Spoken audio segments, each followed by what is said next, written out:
Buongiorno a tutti da Bruno Pepi. Oggi vi parlo della Bibbia, che cos'è e com'è suddivisa e qual è il suo personaggio principale.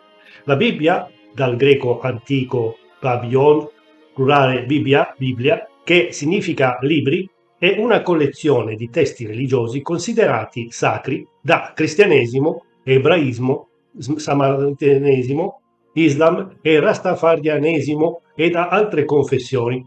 È formata da libri differenti per origine, genere, composizione, lingua, datazione e stile letterario, scritti in un ampio lasso di tempo, preceduti da una tradizione orale più o meno lunga e comunque difficile da identificare, racchiusi in un canone stabilito a partire dai primi secoli della nostra era.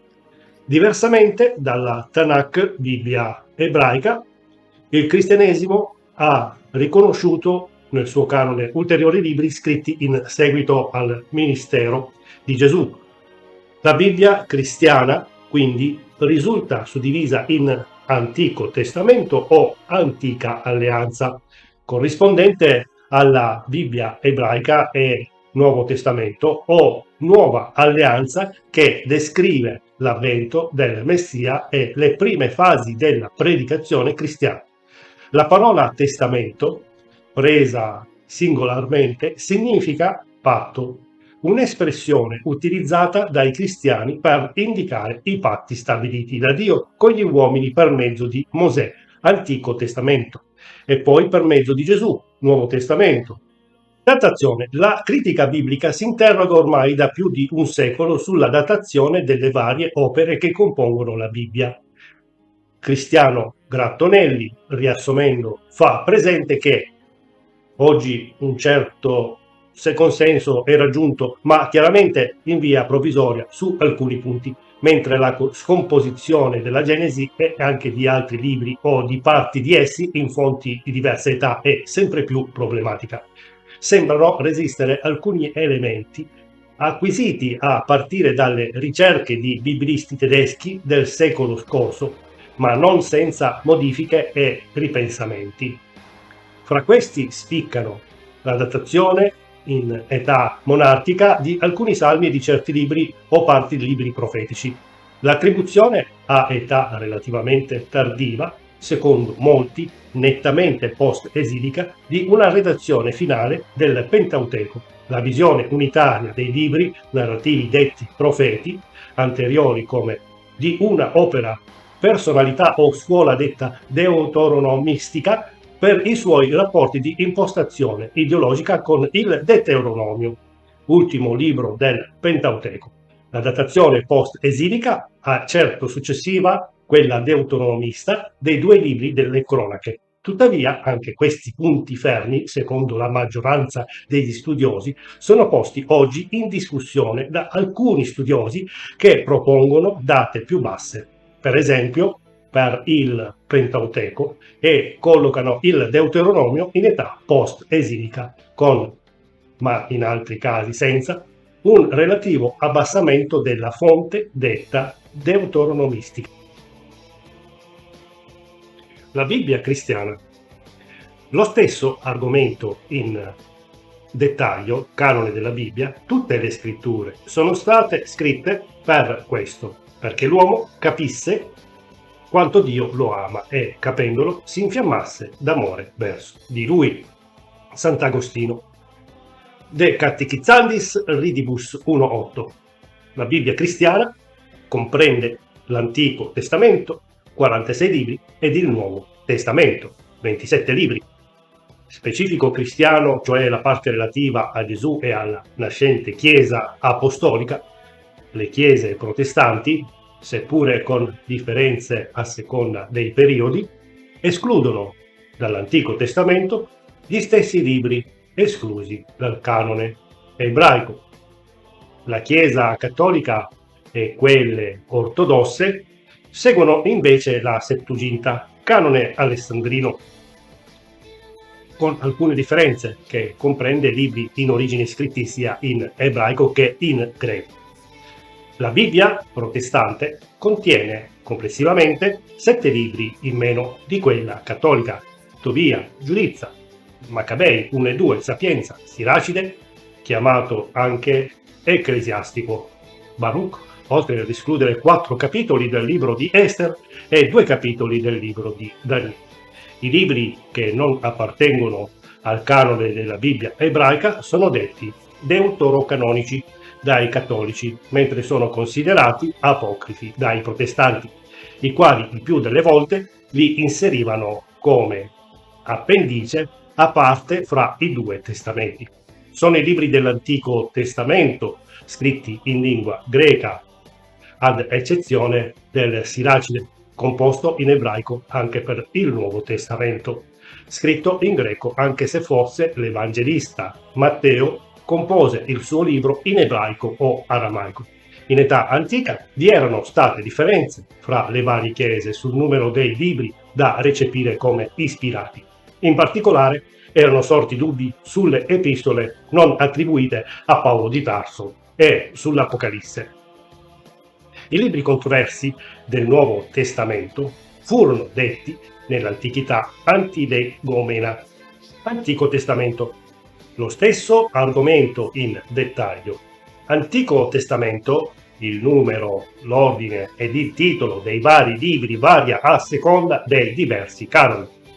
Canone ebraico o palestinese 39 libri, seguito da ebrei e protestanti, ed il canone greco o alessandrino 46 libri, seguito da cristiani, cattolici ed ortodossi. L'indice della Bibbia cristiana cattolica e ortodossa non segue l'ordine della Bibbia ebraica e protestante, ma è divisa in 4 parti in base al contenuto: il Pentateuco, 5 libri, i libri profetici, 18 libri, libri storici, 16 libri, libri sapienziali, 7 libri, secondo il canone alessandrino. I libri deuterocanonici non sono riconosciuti come ispirati e quindi non appartenenti al canone delle chiese protestanti e da alcune altre confessioni. Essi contengono anche testi appartenenti all'epoca ellenistica e il più recente è il Libro della Sapienza. È stato scritto tra la fine del I secolo a.C. e l'inizio del I secolo d.C. Nuovo Testamento, lo stesso argomento in dettaglio. Nuovo Testamento, il Nuovo Testamento facente parte della sola Bibbia cristiana, redatto originariamente in greco con numerosi semitismi e composto dai 4 Vangeli, Matteo, Marco, Luca e Giovanni, dagli Atti degli Apostoli, primo libro, dalle lettere apostoliche, 21 libri, e dall'Apocalisse, un libro, per un totale di 27 scritti. Tra le diverse confessioni cristiane, cattolica, ortodossa, protestante, c'è un sostanziale accordo sul numero e l'ordine dei libri del Nuovo Testamento, con la sola differenza che per i luterani gli ultimi libri sono i deuterocanonici neotestamentari, Ebrei, Giacomo, Giuda e Apocalisse, separando Ebrei dal Corpus Paolino e Giacomo e Giuda dalle lettere cattoliche. Non è così invece per il Vecchio Testamento, dove la canonicità di alcuni libri non è riconosciuta dalle chiese protestanti e da alcune altre confessioni. Generi letterari. La Bibbia contiene generi letterari diversi fra loro. Non è casuale che la parola di origine Biblia sia un plurale per indicare questa varietà di generi letterari. In precedenza, la trasmissione degli avvenimenti era orale e rischiava di disperdersi.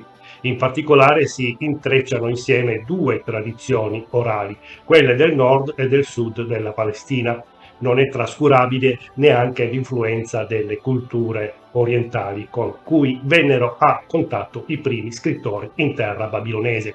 I generi letterari presenti all'interno dei libri biblici possono essere ricondotti con larghe approssimazioni ai seguenti generi storico. Si tratta dei testi che forniscono descrizioni contestualizzate storicamente di persone o eventi. La effettiva attendibilità storica di tali narrazioni e variegata. Per esempio, i primi 11 capitoli della Genesi che descrivono la creazione del mondo fino ad Abramo, inizio il secondo millennio avanti Cristo. Sono dalla maggioranza degli esegeti cristiani interpretati come simbolici. Racconto, creazione, peccato originale, diluvio. Anche nei romanzi ellenisti dei deuterocanonici, Tobia e Giuditta, oltre che per il canonico Ester, la contestualizzazione storica funge solo da cornice per narrazione con precisa finalità teologica. Anche se sul libro di Ester non tutti sono concordi nell'esprimere tale giudizio. Al contrario, i libri che presentano intenti storici veri e propri, Samuele, Re, Maccabei, le narrazioni evangeliche e Atti, forniscono informazioni che nell'insieme raramente risultano in contrasto con le fonti del tempo extra-bibliche. Per le storie dei patriarchi Abramo, Isacco, Giacobbe, Israele, Giuseppe, contenute in Genesi, gli storici delle religioni sono oggi unanimemente d'accordo nel ritenere delle pure finzioni narrative prive di alcun valore storiografico. Genere legislativo. Include i testi normativi in ambito sociale o religioso, particolarmente presenti all'interno della Torah. Per esempio, Levitico è un libro interamente legislativo. Genere profetico riguarda gli oracoli profetici, vale a dire esortazioni morali pronunciate da uomini che si presentavano come inviati di Dio. Tali esortazioni sono sempre rivolte a destinatari ben definiti, re, singoli individui, determinate comunità, credenti, il popolo nel suo insieme, che con la loro condotta si sono allontanati dalla retta via. Anche le esortazioni o parenesi presenti nelle epistole neotestamentarie possono essere avvicinate al genere profetico, vedi profeta. Ebraismo, genere apocalittico. Alcuni testi simbolici, esempio razionalmente spesso incomprensibili, aventi la finalità di mostrare il vittorioso e il definitivo disegno di Dio sulla storia, appaiono in periodo di forte incertezza della comunità credente, originata da persecuzioni politiche che potevano portare i fedeli a sentirsi abbandonati da Dio. I libri di Daniele e Apocalisse raccolgono quasi totalità dei testi apocalittici, circa Apocalisse in particolare. Pertanto essa non va vista come una descrizione di ciò che sarebbe dovuto accadere in un futuro remoto, ma come la rassicurazione alla Chiesa di allora, ferocemente perseguitata dall'imperatore romano Domiziano, che il risorto avrebbe avuto l'ultima parola. Genere sapienziale. In tale ampia categoria vengono inclusi tutti i testi che non rientrano nelle precedenti. Include preghiere, per esempio salmi, poemi erotici, per esempio Cantico dei Cantici, Lamentazioni, libro anonimo, meditazioni o proverbi sapienziali di vario genere, Ecclesiaste, Proverbi, Giobbe. La Bibbia costituisce anche una rappresentazione dei diversi aspetti anche delle conoscenze pratiche dei vari secoli. Espressione di una civiltà pastorale ed agricola, contiene una rappresentazione della cultura agronomica dell'epoca. Messaggio teologico. Risulta impossibile una delineazione univoca del messaggio teologico dei libri biblici. Da essi infatti hanno avuto origine un numero elevato di confessioni religiose e diramazioni settarie, ognuna delle quali fornisce una propria lettura e interpretazione del testo biblico, cercando alcuni fondamentali concetti teologici comuni alle varie confessioni. Si possono delineare tali nuclei attualmente largamente condivisi. Esiste un essere perfetto, puro spirito, non rappresentabile sotto alcuna forma, eterno, immutabile, onnipotente, onnisciente. Nell'Antico Testamento, ovvero nelle scritture ebraiche, Dio viene indicato principalmente circa 7000 volte, col nome proprio YHWH, probabilmente pronunciato Yahweh. Oltre a essere chiamato Dio o Elohim, e col nome comune Signore, Adonai. Inoltre al Dio biblico sono applicate numerosi altri eccelsi appellativi: Altissimo, Eterno, Santo, Signore degli eserciti, Dio degli eserciti. Nell'Antico Testamento greco e nel Nuovo Testamento viene indicato con i nomi comuni di Dio, Theos e Signore. Kyrios, peculiarità del Nuovo Testamento, è la definizione di Dio come Padre. Dio ha creato liberamente e dal nulla l'universo, e l'uomo, vertice della creazione, caratterizzati da una bontà originaria.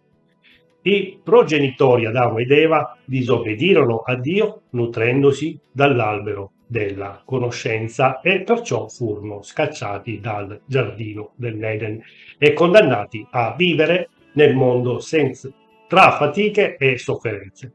Dio stabilì un'alleanza con Abramo e la sua discendenza.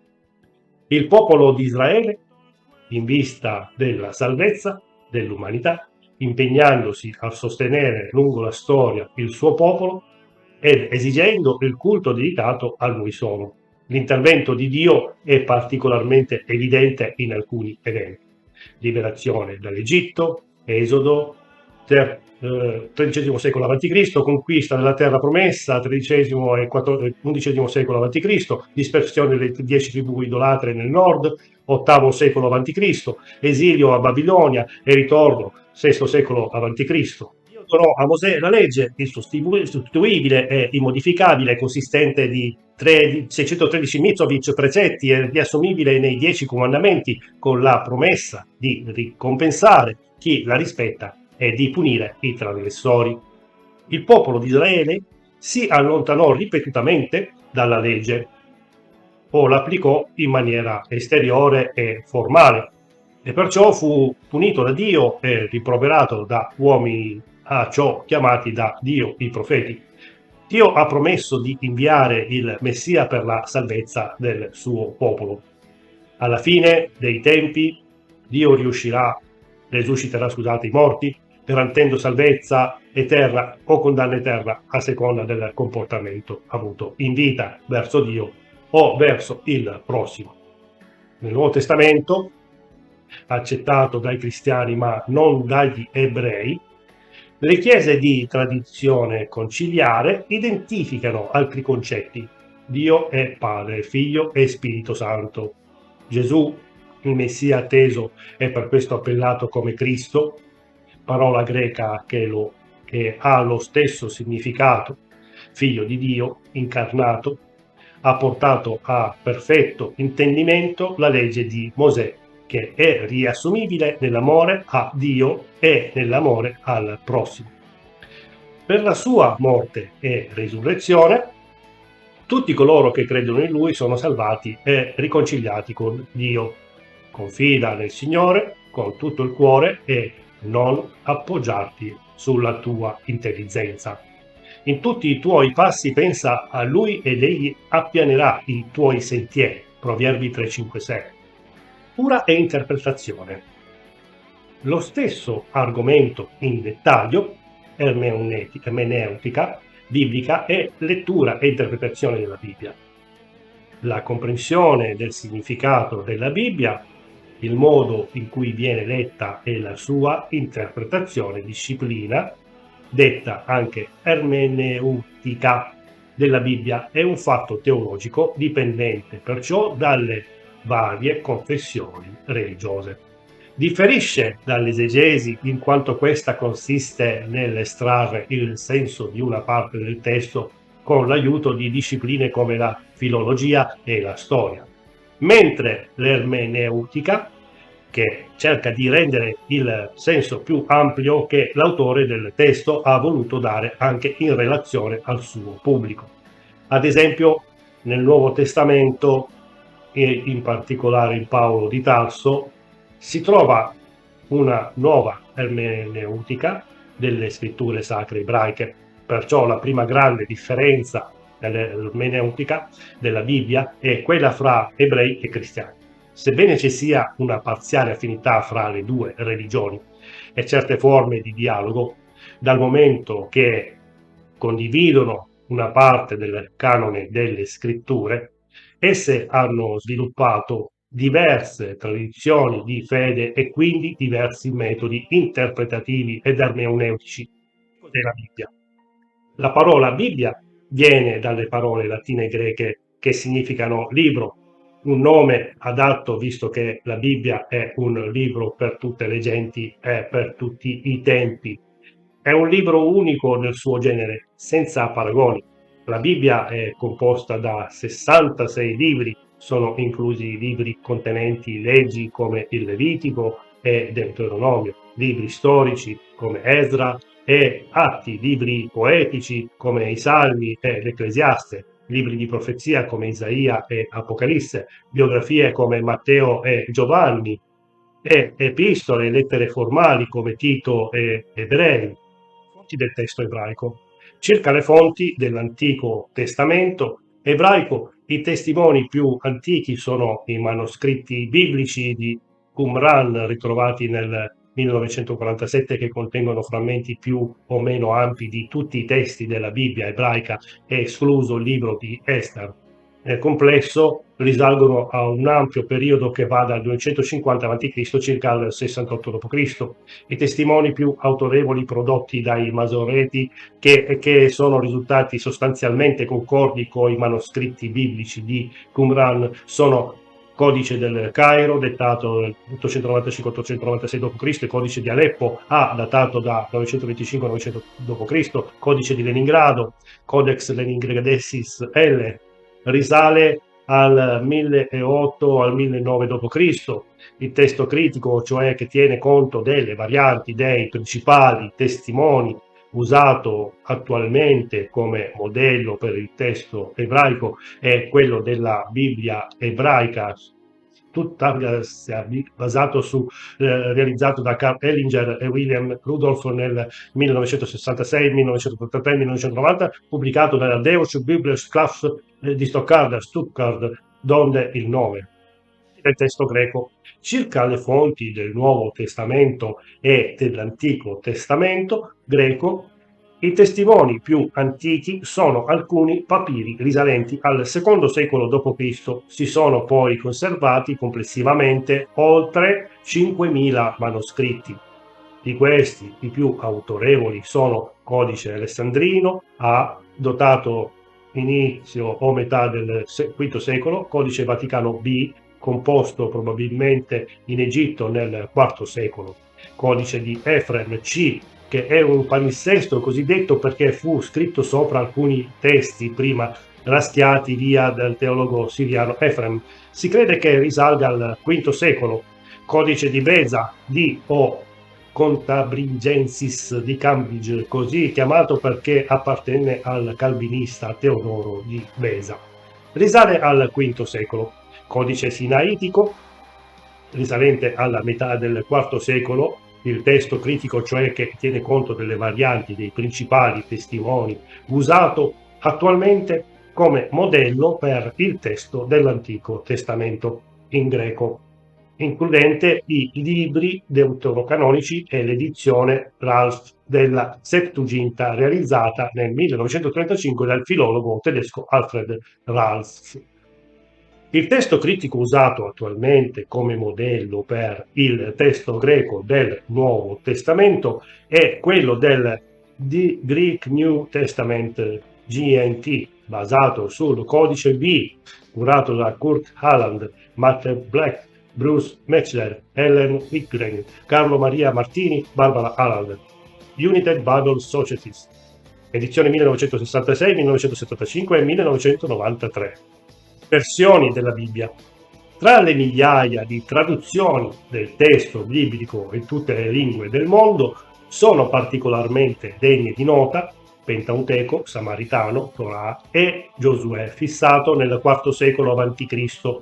Non si tratta propriamente di una traduzione dei 6 libri ebraici, essendo scritto anch'esso in ebraico, ma differisce notevolmente dal testo masoretico canonico. Il testo ufficiale della piccola comunità samaritana, tuttora assistente in Israele ed in Cisgiordania, Peshitta, uguale semplice sottinteso traduzione, in aramaico, realizzata, secondo la tradizione, dal vescovo della città di Edessa. L'Abullah, morto nel 435, è il testo ufficiale delle varie chiese di tradizione siriaca presenti per lo più nel vicino Oriente.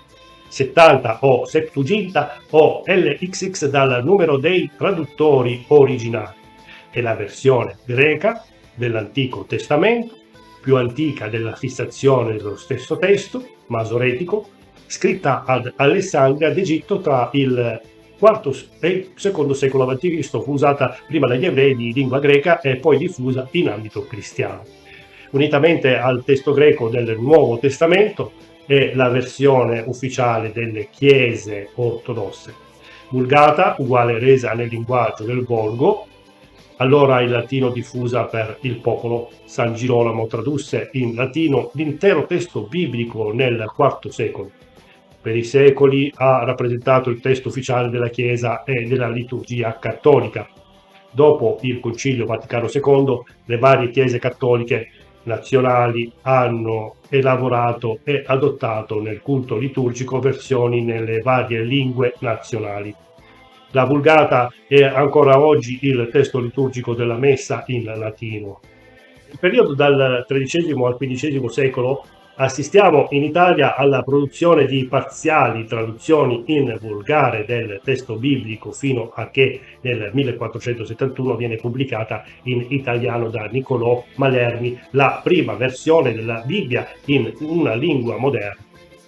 Bibbia di Scarina, versione biblica in bielorusso di Francis Scarina, la prima traduzione dell'Est europeo, Bibbia Rusca, Bibbia Rutera 1517, Bibbia di Lutero, versione biblica tedesca per eccellenza, ha avuto una notevole influenza sulla stessa lingua tedesca. Il riformato terminò il Nuovo Testamento nel 1522 e l'intero testo biblico nel 1534 e la versione di riferimento in testo originale e nelle sue traduzioni di molte chiese protestanti. Bibbia Diodati, realizzata dal calvinista lucchese Giovanni Diodati, 1607, è il testo di riferimento delle chiese protestanti in Italia. Bibbia di Re Giacomo, King James, versione KJV, è la Bibbia inglese per eccellenza. Fu commissionata dal re inglese Giacomo I d'Inghilterra, pubblicata nel 1611, rappresentata la versione ufficiale della Chiesa anglicana e di molte chiese protestanti anglofone. La traduzione del Nuovo Mondo delle Sacre Scritture, New World Translation of the Holy Scriptures, è una traduzione realizzata dalla Congregazione Cristiana dei Testimoni di Geova. Fu tradotta in lingua inglese in vari volumi tra il 1950 e il 60. È stata in seguito tradotta in molte lingue, tra cui l'italiano.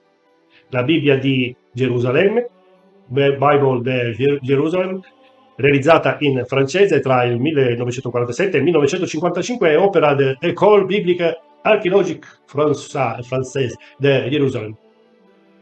Ha una fondamentale importanza per l'impiego sistematico nelle note e introduzioni del metodo storico critico.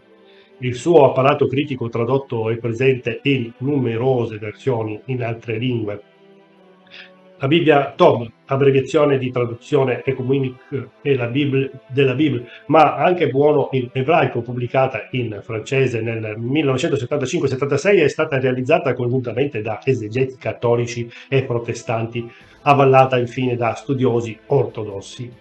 Al pari della Bibbia di Gerusalemme, contiene un utilissimo apparato critico che, tradotto, accompagna numerose versioni in altre lingue. Bibbia CEI, Editio Prince 1971, revisione 1974, Nuovo Testamento 1997, revisione definitiva 2008, il testo ufficiale della Chiesa Cattolica Italiana. Nuovissima versione edita da Edizioni San Paolo nel 1986. Che cos'è la Bibbia? Risposta.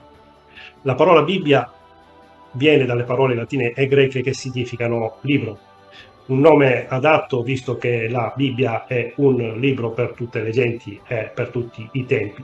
È un libro unico nel suo genere, senza paragoni. La Bibbia è composta da 66 libri, sono inclusi libri contenuti leggi come il Levitico e Deuteronomio, libri storici come Esra e Atti, libri poetici come i Salmi e Ecclesiaste, libri di profezia come Isaia e Apocalisse, bibliografie come Matteo e Giovanni, e epistole e lettere formali come Tito e Ebrei. Gli autori della Bibbia è stata scritta da circa 40 diversi autori umani che hanno scritto durante un periodo di circa 1500 anni. Gli autori erano re, pescatori, sacerdoti, ufficiali di governo, contadini, pastori e dottori. Da tutta questa diversità emerge un'incredibile unità, con temi comuni che si intrecciano tra i vari libri. L'unità della Bibbia è dovuta al fatto che essa ha un solo autore, Dio stesso. La Bibbia è ispirata da Dio. Secondo Timoteo 3,16, gli autori umani hanno scritto esattamente ciò che Dio voleva ed il risultato è stata la perfetta e santa parola di Dio. Salmi 12,6. Secondo Pietro 1,21. La Bibbia è suddivisa. La Bibbia è suddivisa in due parti principali, l'Antico ed il Nuovo Testamento. In breve, l'Antico Testamento è la storia di una nazione e il Nuovo Testamento è la storia di un uomo. La nazione fu il modo di Dio di portare l'uomo, Gesù Cristo, nel mondo. L'Antico Testamento descrive la creazione e la preservazione della nazione di Israele. Dio promise di usare Israele per benedire il mondo intero. Genesi 12:2-3. Una volta che la nazione di Israele fu stabilita, Dio originò una famiglia entro quella nazione, la famiglia di Davide, attraverso la quale sarebbe venuta la benedizione. Salmi 89:3-4. In seguito, dalla famiglia di Davide fu promesso un uomo che avrebbe portato la benedizione promessa, Isaia 11:1-10. Il Nuovo Testamento descrive in dettaglio la venuta dell'uomo promesso. Il suo nome era Gesù ed egli ha realizzato le profezie dell'Antico Testamento nel vivere una vita perfetta, nel morire per diventare il Salvatore e nel risuscitare dai morti. Il personaggio principale. Gesù è il personaggio centrale della Bibbia e lui è il personaggio principale di tutto il libro, l'Antico Testamento. Predice la sua venuta e prepara il suo ingresso nel mondo. Il Nuovo Testamento descrive la sua venuta per portare la salvezza nel mondo peccatore. Gesù è molto più di una semplice figura storica. Egli è più di un semplice uomo. Egli è Dio incarnato e la sua venuta è l'evento più importante della storia del mondo. Dio stesso è diventato uomo per darci un'immagine chiara e comprensibile di chi è Lui. Come è fatto Dio? Egli è come Gesù, in quanto Gesù è Dio in forma umana. Giovanni 1,14. 14,9. Breve riassunto. Dio ha creato l'uomo e lo ha messo in un ambiente perfetto. L'uomo tuttavia si è ribellato contro Dio ed è caduto dalla sua posizione originale. Dio ha posto il mondo sotto maledizione a causa del peccato dell'uomo. Ma allo stesso tempo Dio ha messo in moto un piano per riportare l'umanità e tutta la creazione alla gloria originale. Nel suo piano di redenzione, Dio ha chiamato Abramo dalla Babilonia a Canaan. Intorno al 2000 a.C., Dio ha promesso ad Abramo, al figlio Isacco e al suo nipote Giacobbe, anche chiamato Israele, che avrebbe benedetto il mondo attraverso un loro discendente. La famiglia di Israele emigrò da Canaan in Egitto, dove divennero una grande nazione. Intorno al 1400 a.C., Dio ha guidato i discendenti di Israele a lasciare l'Egitto sotto la direzione di Mosè e egli ha dato la terra promessa, Canaan. Attraverso Mosè Dio ha dato al popolo di Israele la legge e ha fatto un patto, un testamento con loro. Sarebbero rimasti fedeli a Dio e non seguendo le usanze idolatre delle nazioni circostanti, Dio li avrebbe fatti prosperare. Se invece avrebbero abbandonato Dio per seguire gli idoli, allora Dio avrebbe distrutto la loro nazione. Circa 400 anni dopo, durante i regni di Davide e di suo figlio Salomone, Israele si consolidò in un regno grande e potente. Dio promise a Davide e a Salomone che un loro discendente avrebbe regnato come re per sempre. Dopo il regno di Salomone, le nazioni di Israele si divise. Le 10 tribù del nord furono chiamate Israele e durarono circa 200 anni prima di essere giudicati da Dio per la loro idolatria. Assiria conquistò Israele e portò la sua popolazione in cattività nel 721 a.C. Le 2 tribù del sud furono chiamate Giuda e durarono di più, ma nella fine anche la loro girarono alle spalle a Dio e i babilonesi portarono in cattività intorno al 660 a.C. Circa 70 anni dopo, Dio nella sua grazia riportò un residuo dalla cattività della terra promessa, Gerusalemme. La capitale fu ricostruita intorno al 444 a.C. e Israele tornò ad essere una nazione. A questo punto si chiude la narrativa dell'Antico Testamento. Il Nuovo Testamento inizia circa 400 anni dopo con la nascita di Gesù Cristo a Betlemme. Gesù era il discendente che Dio aveva promesso ad Abramo e a Davide, colui che avrebbe adempiuto il piano di Dio per riscattare l'umanità e restaurare la creazione. Gesù ha compiuto fedelmente la sua opera. È morto per il peccato ed è risorto dai morti. La morte di Cristo è la base per il nuovo patto, testamento con il mondo. Tutti coloro che hanno posto la loro fede in Gesù saranno salvati dal peccato e vivranno in eterno. Dopo la sua morte e risurrezione, Gesù ha mandato i suoi discepoli a diffondere la buona notizia della sua vita e della sua potenza per salvare. I discendenti di Gesù andarono in tutto il mondo a portare la buona notizia di Gesù e della salvezza. Essi viaggiarono in Asia Minore, in Grecia e in tutto l'impero romano. Il Nuovo Testamento si conclude con il ritorno di Gesù per giudicare il mondo incredulo e per liberare la creazione dalla maledizione. Bene, grazie a tutti per avermi seguito, tante benedizioni e spero che il video vi sia piaciuto e di essere stato abbastanza chiaro ed utile soprattutto. Se avete domande e o suggerimenti, scrivetemi anche sulla mia pagina Facebook di Chiesa Cristiana Evangelica d'Italia. Iscrivetevi anche sul mio canale YouTube, mi trovate col mio nome Bruno Pepi, o Chiesa Cristiana Evangelica d'Italia. Oppure nel nuovo canale dei Salmi, se volete fare una donazione per far crescere questo canale YouTube o donare la vostra decima a Chiesa Cristiana Evangelica d'Italia, cliccate sul link di PayPal o copiatelo e fate la vostra donazione. Bene, iscrivetevi e mettete like. Arrivederci da Bruno Pepi al prossimo video.